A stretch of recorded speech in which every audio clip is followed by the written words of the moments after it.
శ్రీమా సత్యనారాయణ కథ 13వ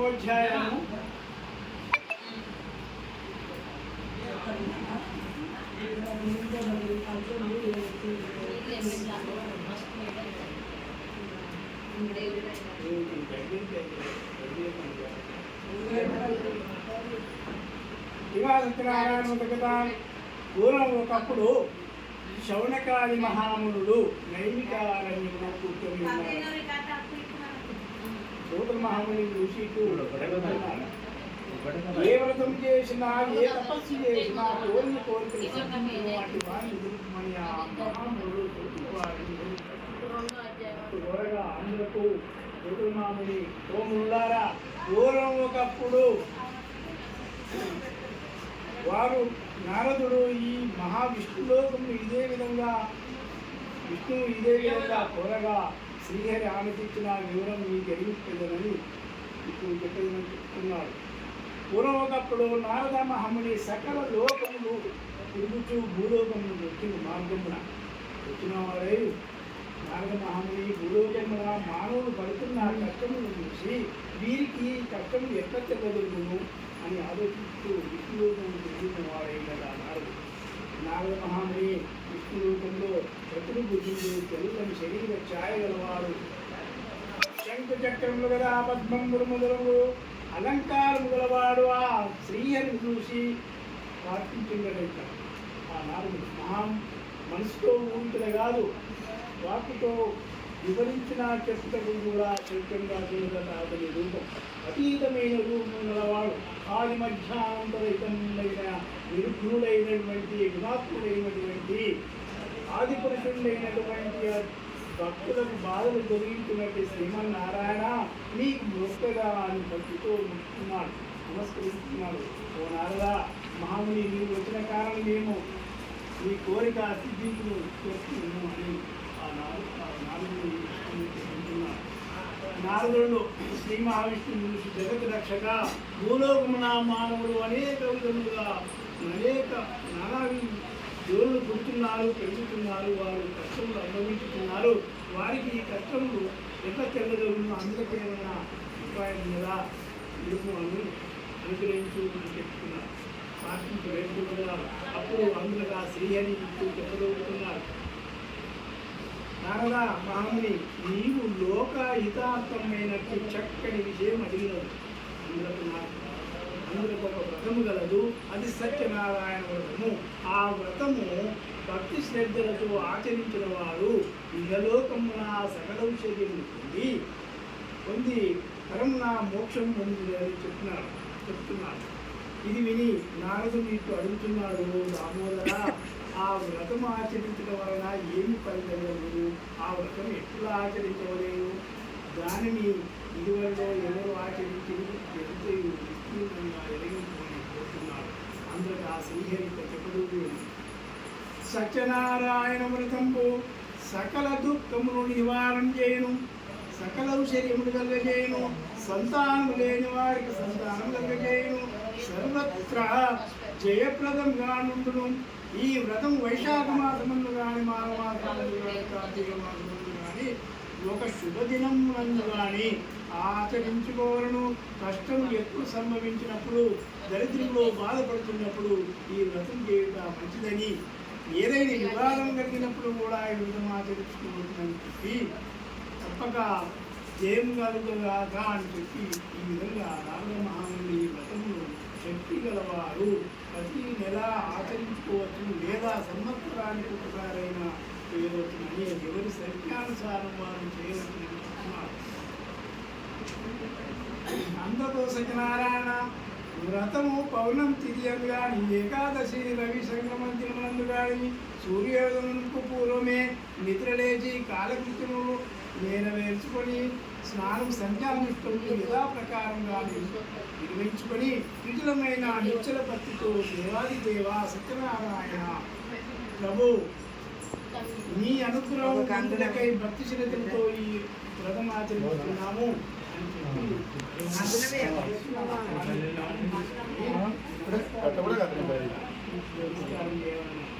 ఆ విధంగా సంకల్పం చేసి మధ్యాహ్న కాలం కూడా కర్మానుష్ఠానం నెరవేర్చుకొని సాయంకాలం రాత్రి పాలకాలంలో పూజాస్థలంకి శుద్ధి చేసి వరి పిండి మొదలగు 5 రంగుల చూర్ణములతో ముగ్గులు పెట్టి దానిపైన నూతన వస్త్రములు పరిచి దానిపైన బియ్యం పోసి దానిపై కలుషం ఉంచవలేను. కలుషంను వెండితో కానీ రాగితో కానీ తుడుపు ఇత్తడి మీద పెట్టితో కానీ లోభత్వం నేరాదు యథాశక్తి అన్నీ ఆచరించవలేను. కలుషం మీద మళ్ళా కొత్త వస్త్రం ధరించవలేను. నూతన వస్త్రముల మీద సత్యనారాయణ ఉంచవలేను. ప్రతి కలుషంను బంగారంతో కానీ అధికము పావు ఖర్చులు కానీ లేదా తుదకు పావు ఖర్చులు బంగారంతోనైనా చేయించి పంచామృతము అత్యధికంగా ఇచ్చి మండపమున ఉంచవలేనని చెప్పి ముందు విఘ్నేశ్వరుని పూజ చేయడం తర్వాత లక్ష్మీదేవి విష్ణుమూర్తిని పరమేశ్వరుడు పార్వతి సూర్యుడు మొదలగు ఆది దేవతల ప్రత్యక్షి దేవతలతో సహా పూజించాలని చెప్పి ఆ విఘ్నేశ్వరుడు మొదలు 5 దేవతలు సకల కర్షములతో మంత్రములతో సమాప్తి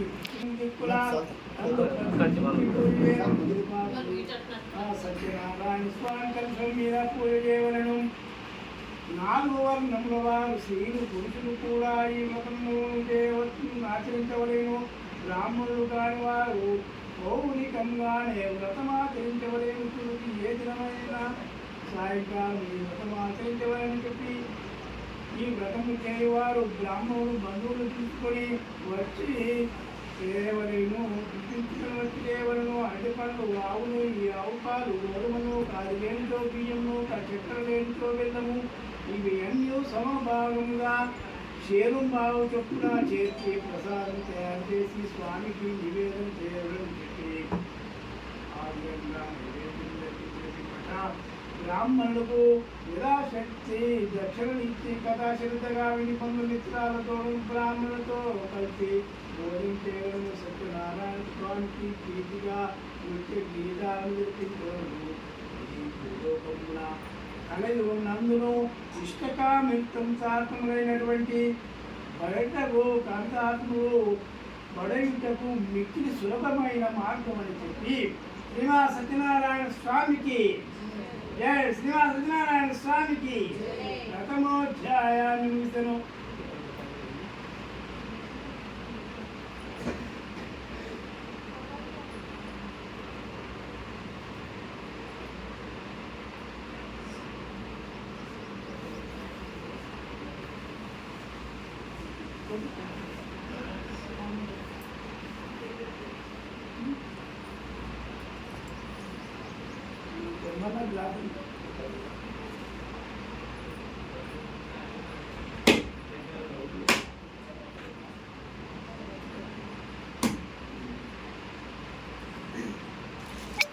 సత్యనారాయణ దేవత గిరణమానానికి నివేదించిన సమర్ప్యాన్ని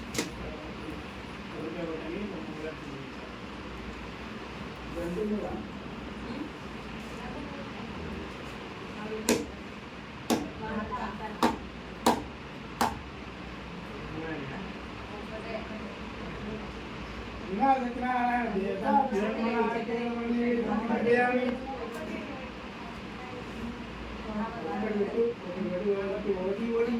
ఒడి ఫలాలు కుడికదీస్తారు వాళ్ళకి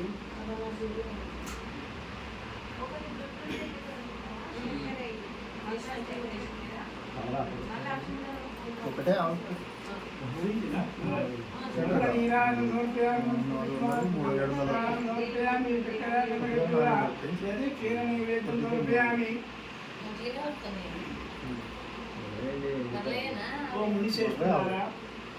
పూర్వము ఈ వ్రతం ఆచరించువారు పూర్వము కాశీ నగరమున ఒక బ్రాహ్మణుడు ఉండేవాడు. అతడు మిగుల దరిద్ర వృత్తి అన్నవసరం లేక ఆకలి చేసేవాడు. ప్రతి ఇల్లు చూసుకుంటూ భిక్షాటన చేసి బతుకుతున్నాడు. భగవాన్ బ్రాహ్మణుడు ప్రియుడు కావున ఆ బ్రాహ్మణుడు ఆ విధంగా దుర్బలమైన కష్టులు అనుభవించడం చూసి తాను ఒక వృద్ధ బ్రాహ్మణుడు ఉన్న వాడై ఆ బీద బ్రాహ్మణుడికి ఎదురు వెళ్ళాడు. సత్యనారాయణ వాడు ఓయి బ్రాహ్మణుడా, నీవు వేద విరుద్ధుడవై ఉండి ఇప్పుడు దరిద్రం అనుభవించుకున్నావు, తిరుగుతుంది అని అడిగింది. అయితే అందుకు ప్రభు, నేను దుష్టుడు దరిద్రుడను, భిక్షాటన చేసి జీవిస్తున్నాను, చాలా కష్టం పడుతున్నాను, నా దరిద్రం పూర్తికై ఉపాయము చెప్పుమని ఆ బ్రాహ్మణుడు అడిగింది. అడిగితే ఆ బ్రాహ్మణుడ సత్యనారాయణ స్వామి శ్రీహరి అవతారమై ఉన్నాడు. ఆ సత్యదేవుని సేవించిన చోటి కష్టములు తెల్లగలిగిపోవు. సత్యనారాయణ వ్రతం చేయమని ఆచరించమని చెప్పి ఆ విధంగా చెప్పి ఆ వృద్ధ బ్రాహ్మణుడు ఆ వ్రతం ఆచరించే విధానం కూడా చెప్పి అక్కడనే చెప్పిన అదృష్టమైపోయింది. తర్వాత అది విని బ్రాహ్మణుడు ఆ వృద్ధ బ్రాహ్మణుడు చెప్పిన సత్యనారాయణ వ్రతము ఏడు వేషములని మనసులో ఊహించుకున్నాడు. సంకల్పించుకున్నవాడి ఆ రాత్రి ఉత్సాహం వలన నిద్ర రాక ఎంతో కాలం గడిపి మరునాడు ప్రాతకాలంగా లేచి నిత్యకృత్యము నెరవేర్చుకుని ఆ రోజు తప్పగా సత్యనారాయణ తన మనసులో మరలా సంకల్పించుకుని భిక్షాటన బయలుదేరిందట ఆ బ్రాహ్మణుడు. ఆ దినమున బ్రాహ్మణుడికి చాలా ద్రవ్యం లభించింది. దానితో అతడు బ్రాహ్మణుడు బంధుమిత్రులను తీసుకున్నాడు. భక్తి శ్రద్ధలతో సత్యనారాయణుడు ఆచరించినాడు. ఆ వ్రతం యొక్క ప్రభావం వలన ఆ బ్రాహ్మణుడు సకల దుఃఖములు తొలగిపోయి సకల సంపదలు పొందిన వాడే చాలా సంతోషిస్తున్నాడు. అది మొదలు బ్రాహ్మణుడు ప్రతి మాసంలో విడవక సత్యనారాయణ వ్రతము భక్తి శ్రద్ధలతో చేస్తున్నాడు. ఆ విధంగా ప్రతి మాసంలో సత్యనారాయణ వ్రతం చేయు తుండుల వలన బ్రాహ్మణుడు మహా ప్రచండవంతుడే కాక సకల పాపముల నుండి కూడా విముక్తి పొందినవాడే, అంతమున మోక్షం పొందిన వాడై వ్రతం ఆచరించేవారు ఆ బ్రాహ్మణుడు వలె సకములమై పొందిన వారై సుఖంగా నుండులని ఓములారా ఈ విధంగా శ్రీహరి నాలుగు చెప్పి ఈ విధంగా వ్రతం ఇప్పుడు మనకి తెలిపిందని చెప్పి ఆ సూతుల వారు ఇప్పుడు చెప్తున్నారు. మరలా ఆ ముళ్ళు సూతుల వారితో ఇప్పుడు అడిగిండు, ఓ మహాత్మా, బ్రాహ్మణుల వలన విని ఎవరి వ్రతం చేసిరో అది అంతే విస్తీర్ణంగా చెప్పమని అడుగుతున్నారు. ఆ సూతుల వారు ఇప్పుడు చెప్తున్నాడు, ఓ మునులారా, ఆ వ్రతం ఎవరెవరిచే చేయబడిందో చెప్తున్నాడు ముందు. ఒకప్పుడు ఆ బ్రాహ్మణుడు భక్తి శ్రద్ధలతో ఈ వ్రతం చేయుచుండెను. బంధువులు స్వజనులు వచ్చి ఆనందంతో వ్రతకథ వింటున్నారట. ఆ విధంగా బ్రాహ్మణుడు వ్రతం చేయకుండగా కట్టెలమ్ముకుని జీవించేవాడు ఒకడు వచ్చి కట్టెల కాబడి వీధిలో నుంచి లోపలికి వచ్చి ఆ వ్రతం చూసిందట. కట్టెల మునాకడు మిగుల ఆకలి తప్పుతో ఉన్నాడు.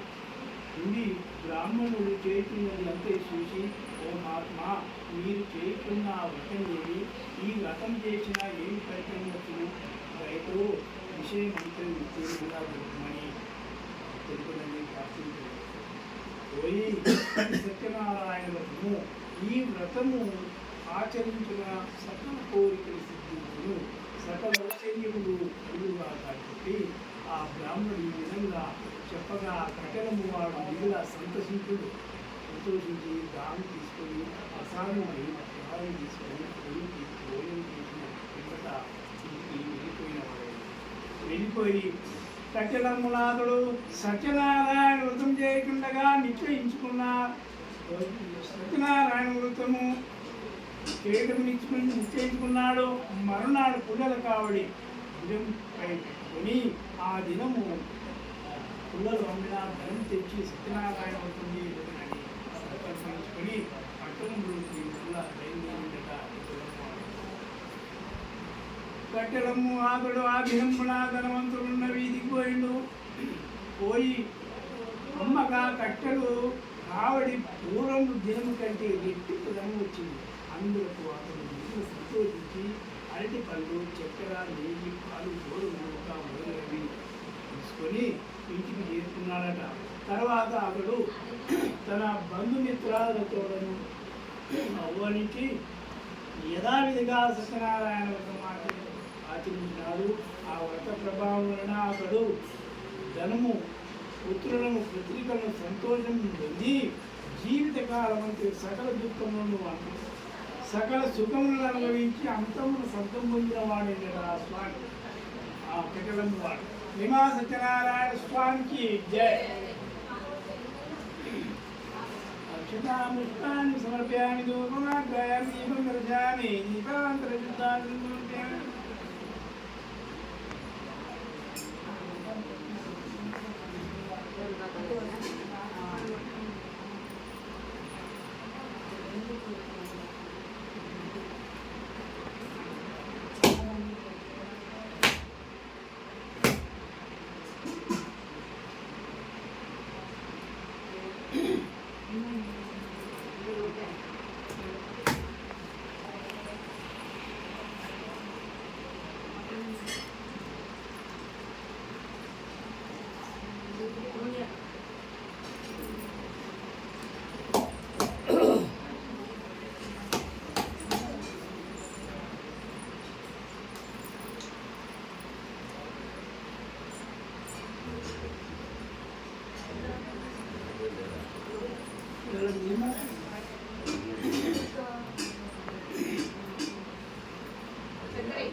చక్కెర గంటకర జోరానికి సమర్పయామి.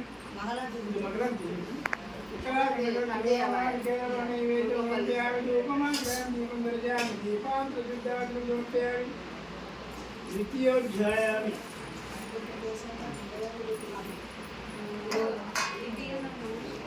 ఓం మనిషేస్తున్నారా ఇంకొక కథ చెప్పిన నిన్ను దూరము ఉల్కముడు రాదు గలడు.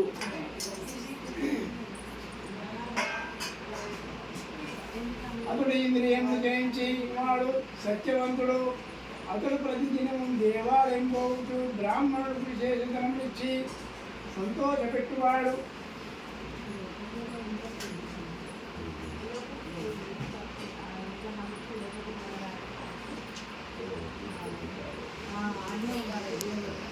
అతని భార్య చాలా సౌందర్యాన్ని మంచి గుణం గలది. ఆ దంపతులు సత్యనారాయణ వ్రతం చేస్తున్నారట.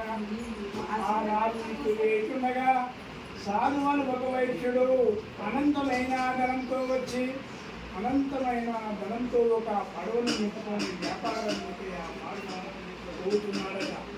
ఆ జావుగారి పోతుండగా వ్రతం చూసి తన పడవను ఒడ్డునకు పట్టించి రాజు యొద్దకు పోయి అడిగిండు, ఓ రాజా, నీవు చేస్తున్న వ్రతం ఏమి? విస్తీర్ణంగా నాకు చెప్పబోరమని చెప్పి దయతో నాకు చెప్పమని ఆయన కోరుతున్నాడట. రాజు కోరుతుండగా వైశ్యుడి అడుగుతున్నాడు. వైశ్యుడి అడగగా రాజు చెప్పను, ఓయి పుత్రులను పొందుటకై మేము సత్యనారాయణ వ్రతం చేస్తున్నాము అని చెప్పి ఆ వ్రతం ఆచరించే విధానం కూడా చెప్తున్నాడు. అయితే వైశ్యుడు రాజు చెప్పినంత ఉన్నాడు. గోరాజా, నాకు సంతానం లేదు కనుక నేను ఈ వ్రతం ఆచరించను, సంతానం పడేదనని పలికిండు. అయితే పిదప వైశ్యుడు తన వ్యాపారం పూర్తి చేసుకొని తిరిగి తన స్వగ్రామంతో బయలుదేరిందట. చేరుకున్నాడు. సత్యనారాయణ వ్రతంకు ప్రభావం వలన ప్రభావంలో తన భార్య అయిన లీలావతికి చెప్పిండు.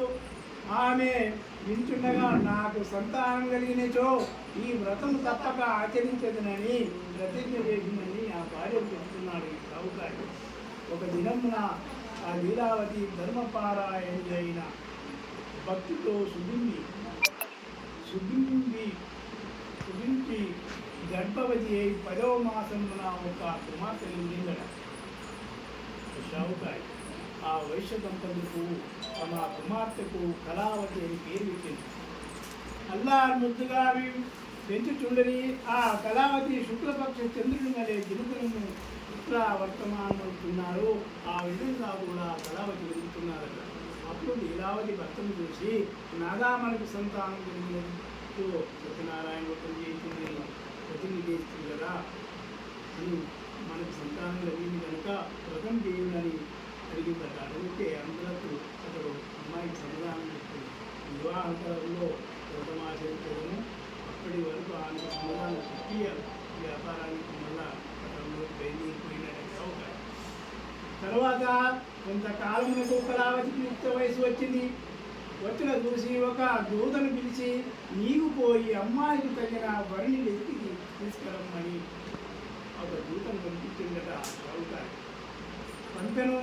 సాధువు అను వైశ్యుడు అట్లు చెప్పగా ఆ దూత వెంటనే కాంచీ నగరంలోకి పోయి యోగుడైనటువంటి ఒక వైశ్య కుమారుని చూసి తీసుకుని వచ్చిండు.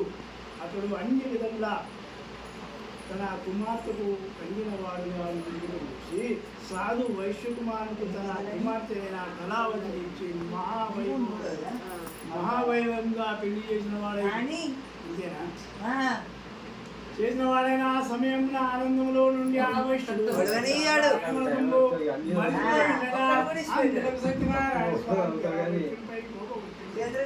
అప్పుడు ఆ వైశ్యుడు అన్నితో కూడా వ్యాపార నిమిత్తం సముద్ర తీరమున గల రత్నానుసారమున పోయి ఆ రత్నానుసారం చంద్రకేత మహారాజును పరిపాలిస్తున్నాడట. రాజు తన వైశ్యునికి కుమారుడు సత్యనారాయణ స్వామి కోపితుడై అతన్ని చెప్పించిండు. వాటిని దారుణమైన కఠిన సిక్కం కలుగుగాక అని చెప్పి శపించి ఆ రాత్రి దొంగలు రాజుగారి ధనాగారం అంతా తెచ్చుకొచ్చి నవారించుతో పోయి వర్తకులను చోటికి పోయిందట. ఆ దొంగలు పోయి రాజు దగ్గర ఆ రాజు నటులు దొంగలను పట్టుకుంటానికి నలుమూలలు వెతికి